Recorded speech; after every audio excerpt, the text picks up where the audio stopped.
Media మరీ ఎక్కువైపోవడం సంగతేమో గానీ కోడిగుడ్డుకి ఏకలు పీకే batch ఈ మధ్య బాగా ఎక్కువైపోయింది. ఎవరైనా ఏదైనా కామెంట్ చేయడం ఆలస్యం, ఎలా వివాదం చేయాలా అనే కాన్సెప్ట్ తప్ప దానివల్ల జరిగే అనర్థాలను అపార్థాలను మాత్రం పట్టించుకోవడం లేదు.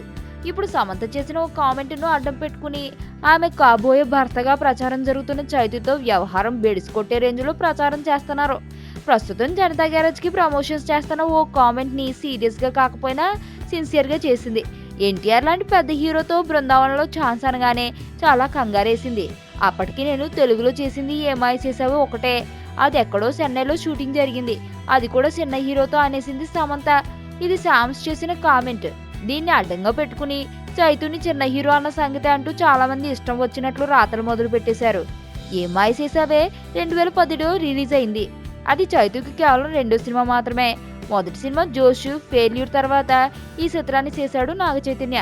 దాదాపుగా ఏమాయ చేసావే చిత్రంలోనే చైతు శ్యామల కెరియర్ కు అడుగులు పడ్డాయి. ఇద్దరు కొత్తోళ్లే అన్న పాయింట్ గుర్తుంచుకోవాలి.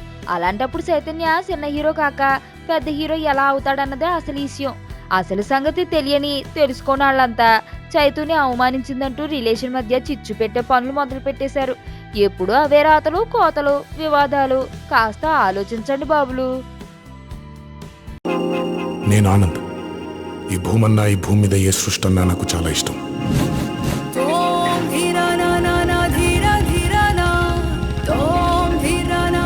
చెట్లు మొక్కలు గాలి నీరు వాటిని కాపాడుకోవటమే నా పని కూడా. It's a joggers park.